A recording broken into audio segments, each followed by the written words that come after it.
Salut, c'est Trado, je suis content de vous retrouver pour la mise à jour de la préparation de semaine de trading sur CFD euro-dollar. Tout ce qui suit est donné à titre purement informatif et pédagogique. Il n'y a aucun conseil en investissement ni incitation à acheter ou à vendre quoi que ce soit. Vous devez vous rapprocher d'un professionnel pour savoir si l'utilisation des CFD à risque limité correspond à votre profil d'investisseur.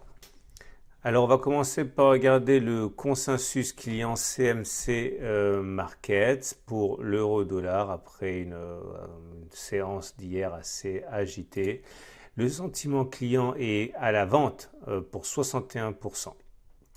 Et voyons maintenant le graphe en données journalières afin d'avoir une idée des éléments qui pourraient influencer l'évolution en données intraday, donc en données journalières pour commencer. Comme on peut le voir, nous sommes en train de buter sur une zone de résistance ici, les 1,1511, 1,1478. C'est une zone assez ancienne qui prend naissance, vous allez voir sur le graphe, ici, donc c'était en janvier 2019. C'est une zone qui a déjà bloqué les cours, donc le 30 janvier, également le 31, mais également le 1er février. Et puis une autre zone à peine plus haut, ici, qui a été résistance le 9 janvier, le 10 janvier et le 11 janvier. Et ce sont ces deux zones-là qui sont les obstacles immédiats pour l'euro-dollar. Par contre, en support, nous avons une zone également à 1,1283, 1,1268, plus récente, puisque c'est une zone qui est née des difficultés de l'euro-dollar entre le 11 juillet 2019 et le 22 juillet. C'était une zone de résistance qui a été cassée et qui a donc théoriquement changé de polarité en devenant support. Une fois balisés ces éléments, on descend d'une unité de temps, on regarde les données 4 heures.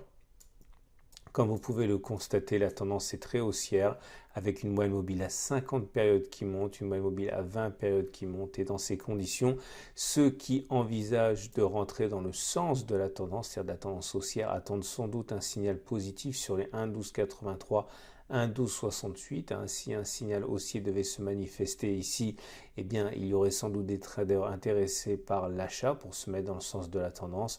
Autre solution, attendre un retour et un signal éventuel sur les 1,1238, 1,1213.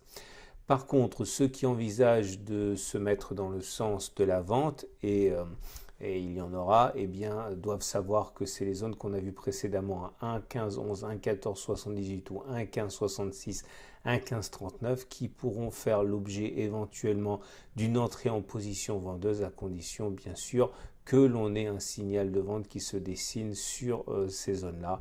En cas de cassure et de clôture au-dessus des 1,1566, 1,1539, par contre, il y aura une autre possibilité pour ceux qui veulent se mettre dans la situation d'achat en tendance, puisque la tendance elle est haussière. Une cassure de cet obstacle-là que j'ai mentionné pourrait faire l'objet d'intérêt acheteur. Voilà ce qu'on pouvait dire pour cet euro-dollar qui est, donc je le répète, en tendance haussière avec un consensus néanmoins vendeur pour l'instant pour les clients CMC Market. Je vous invite à regarder à la fin de cette vidéo l'analyse et la préparation de la semaine de trading pour 5 autres marchés. Je vous souhaite une excellente journée et je vous dis à ce week-end pour d'autres analyses techniques.